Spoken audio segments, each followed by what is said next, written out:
Nah, itu untuk production performance. Berikutnya adalah interwell connectivity.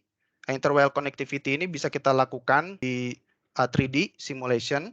Jadi bisa kita lakukan streamlining dengan 3D simulation, tapi secara 2D juga bisa kita lakukan dengan software Embal untuk kita tahu koneksi antara injektor kita dengan produser kita. Dan kalau kita sudah tahu ada koneksi, kita tahu arah optimasi kita seperti apa. Apakah increase injection rate di salah satu sumur atau beberapa sumur, atau kita matikan sumur tersebut karena sudah terlalu mature.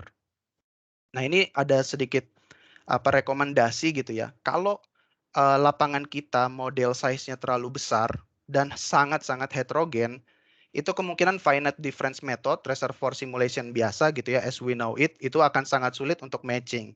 Biasanya yang direkomendasikan cukup sampai streamline saja. Tapi kalau dia cukup gravity-nya tinggi, minyak berat gitu ya, kemudian ada efek compressibility atau complex fisik seperti di enhanced oil recovery, itu yang lebih direkomendasikan adalah finite difference. Kalau dua-duanya kompleks, berat, itu kita masuk di zona merah, di mana baik finite difference maupun streamline mungkin akan sangat sulit untuk mensimulasikan gitu ya. Jadi ujung-ujungnya mungkin sangat sulit untuk mencapai mendekati realita gitu. Jadi biasanya ini back to the old times gitu ya. Kalau nggak bisa disimulasikan, nggak bisa di streamline-kan, mau nggak mau kita pakai analitik karena terlalu berat untuk di-matchingkan.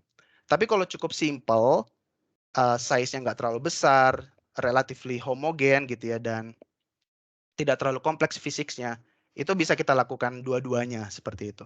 Nah, untuk kasus yang sangat berat gitu ya, di mana maybe udah hopeless untuk simulasi, atau mungkin yang sangat-sangat simple, tentu saja kita tetap bisa lakukan tradisional production injection performance gitu ya. Jadi kita ingin mengetahui konektivitas antara injektor dengan produser dengan cukup memplotting production performance dan injection performance-nya. Jadi misalnya seperti ini, ada sumur KS68, dia dikelilingi beberapa injektor. Awal-awalnya sebelum KS68 ini on stream, sumur-sumur tetangga, sumur adjacent producer tuh ngedrop semua karena reservoir pressure-nya sudah semakin turun.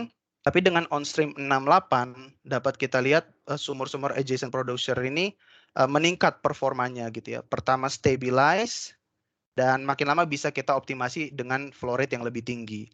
Ini menunjukkan ada ada konektivitas yang positif antara 68 sebagai injektor dengan adjacent producer di sekitar dia. Jadi metode-metode seperti ini yang kita bisa lakukan untuk mengetahui interwell connectivity. Tentu saja juga ada sweep efficiency.